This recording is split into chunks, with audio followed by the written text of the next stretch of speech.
Ang unang ituturo ko sa inyo ay kung paano mag-convert from ratio to percentage. So, madali lang siya. Ito yung first example natin.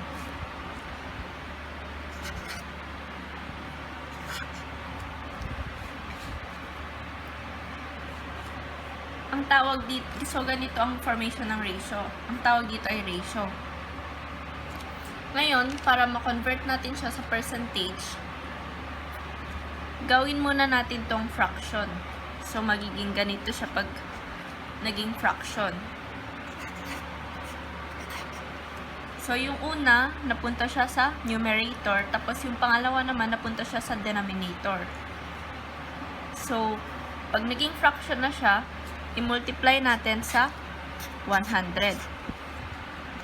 Ang sagot dito, yun ay percentage. So, try natin.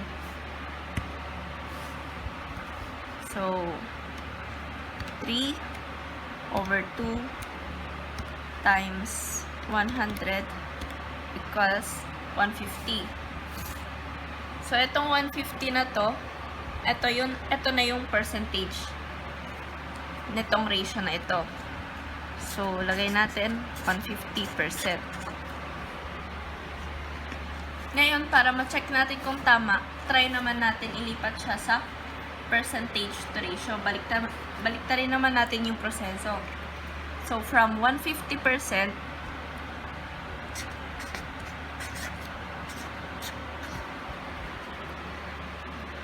i-divide natin yung 150 sa 100. So, try natin dito. So, 150, right? 100 equals, so kung makita niyo yung sagot, 3 over 2. Tapos, pag ganito na yung formation, fraction na, gawin niyo na lang siyang ratio. So, lagay natin. I-divide natin siya sa 100. So,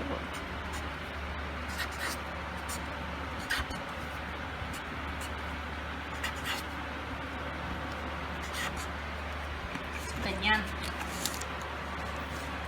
Pitin natin dito sa ratio to percentage. From ratio, naging fraction, multiply natin sa 100, tapos yung sagot, yun na mismo yung percentage. Dito naman sa from percentage to ratio, 150%, divide natin sa 100 equals, yung fraction niya is 3 over 2. Yung numerator, yun yung nauna, tapos yung denominator, yung pangalawa dun sa ratio. So, another example is, ito na lang, 7 out of 20.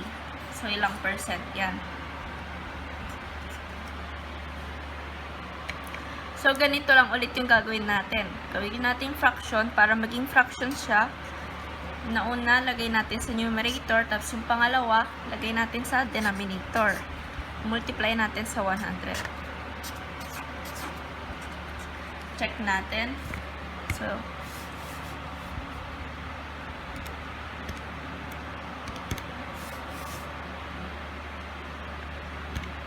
times 100 equals 35.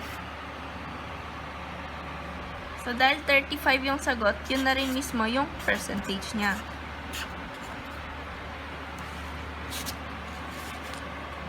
So, ito yung pangalawang example sa ratio to percentage.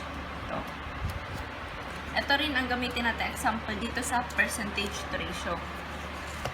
So, para dito sa percentage to ratio,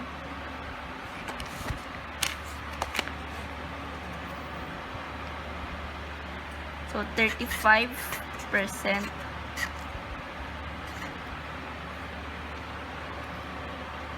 Divide natin siya sa 100. Equals, calculate natin. Tignan natin kung tama.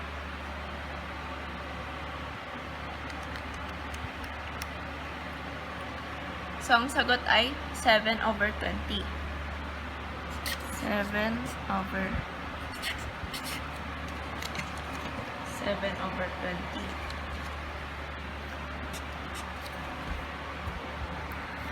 So, dito, 7/20.